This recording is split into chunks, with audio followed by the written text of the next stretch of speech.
Now let's understand the data sufficiency questions in ages concept.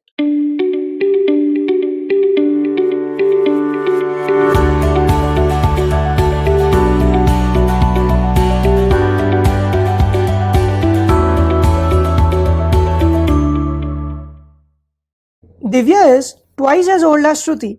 What is the difference in their ages? The first statement states that 5 years hence the ratio of their ages would be 9:5.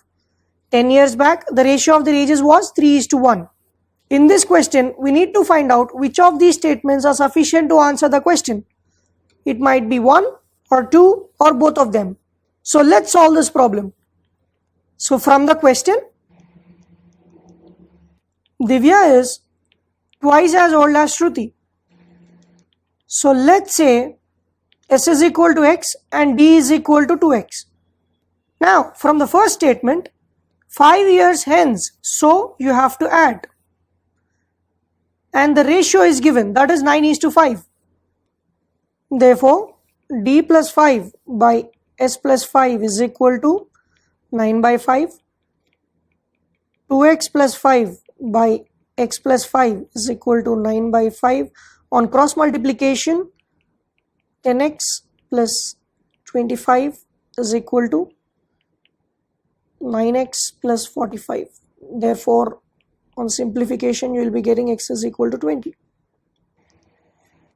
Substituting this value, you will be getting s is equal to 20 and d as 40. So what is the question asked? What is the difference in their ages? So using the first statement, we can find the difference between Divya and Shruti. Now let's check for statement 2. 10 years back, that is, you have to subtract. The ratio is given as 3:1. Like what we did in the first statement, D minus 10 by S minus 10 is equal to 3/1. Therefore, 2x minus 10 is equal to 3 into x minus 10. 2x minus 10 is equal to 3x minus 30. X is equal to 20. So you have got the same value here also. On substituting this in what we have achieved in the question, we get the values of Shruti and Divya's age. So by using statement 2, we can also get the solution to the question. Finally, what is the answer? 1 or 2 is sufficient to answer the question. So any one among these two statements is enough to answer the question. So let's solve another problem in this type. What will be the ratio between the ages of Sam and Albert after 5 years? Statement 1. Sam's present age is more than Albert's present age by 4 years. Statement 2. Albert's present age is 20 years. Statement 3. The ratio of Albert's present age to Sam's present age is 5:6. Let's solve the problem like how we did earlier. So the statement 1 states that Sam's present age is more than Albert's present age by 4 years. So you have to add. Therefore, S is equal to A plus 4. This is what we can observe in statement 1. Now statement 2. Albert's present age is 20 years. Let's think that you already know this equation.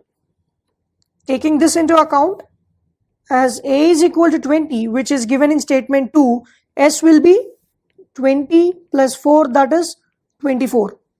So Sam's age is 24 years and Albert's age is 20 years, according to statement 2. Now look for what is asked in the question. What will be the ratio between ages of Sam and Albert after 5 years? He's asking us the ratio after 5 years. So this is the present age. And what you have to do if you want to know the ratio after 5 years, first we have to add 5. So it becomes S by A is equal to 29 by 25. This is the ratio after 5 years. So by using 1 and 2 statements, we successfully solve the problem. Now let's take statement 3. The ratio of Albert's present age to Sam's present age is 5:6. If we take the second statement along with statement 3, A by S is equal to 5/6, which is given in statement 3. If we take statement 2 as reference, then Albert's age is already given. So 20 by S is equal to 5 by 6. On cross multiplication, you will be getting 5S is equal to 120. Therefore, S will be 24. We know the value of A and we know the value of S. And what is the question asked? Ratio between Sam and Albert after 5 years. Finding the ratio after 5 years is similar to what we have done before. By adding 5 to both the numbers, we will be getting 29 by 25. Therefore, by using the second and third statements, we can also derive the solution to the question. Similarly, we can derive the solution by using first and third statements as well. Therefore, any two of 3 are sufficient to answer the question. That's it. We have solved the data sufficiency questions. With this, we have completed the concept of ages. Make sure you practice as many questions as possible.